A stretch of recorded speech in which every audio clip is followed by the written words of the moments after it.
Primero, que hay ciertas definiciones técnicas de genocidio, que es lo que se utiliza en el ámbito jurídico, en el ámbito internacional, que definen lo que es un genocidio, y lo que se ha hecho con los pueblos indígenas coincide con esas definiciones, ¿no? Tiene que ver con la persecución, la muerte, el exterminio, el sometimiento a condiciones en las cuales se hace imposible la reproducción de un pueblo. Son distintas partes de estas definiciones de genocidio que se cumplen en el caso de los mapuches. Y también por ciertas características que hacen que estas operaciones militares, que son como la que hoy recordamos,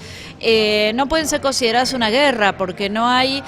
un enfrentamiento entre partes iguales, con igualdad de recursos, no hay estados que se estén, digamos, enfrentando en igualdad de condiciones, sino que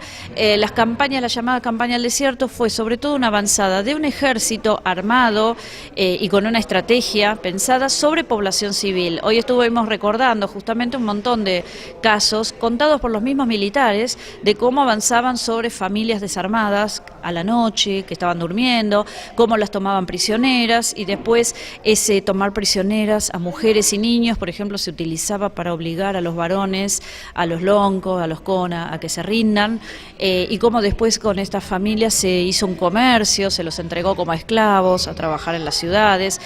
Y muchas de las acciones, este tipo de acciones, es decir, ataques a población civil, a sabiendas de que están desarmados,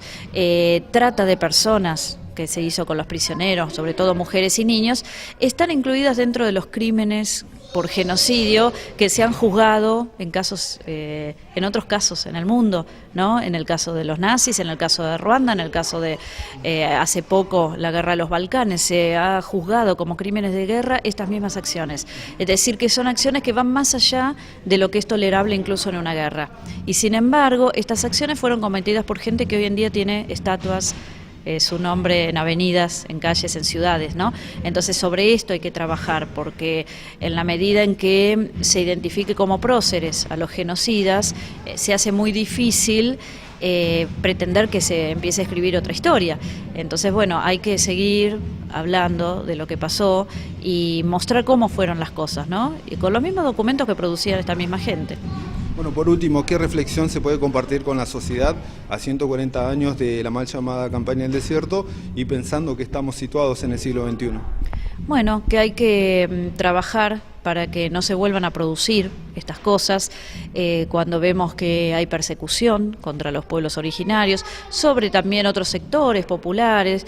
cuando vemos que se destruye la tierra, que se destruye el medio ambiente, que hay proyectos económicos que impiden que podamos vivir como gente libre, autónoma, con independencia de ciertos poderes económicos. Bueno, ponernos las pilas y denunciar que, bueno, que esto es parte de un genocidio que todavía continúa.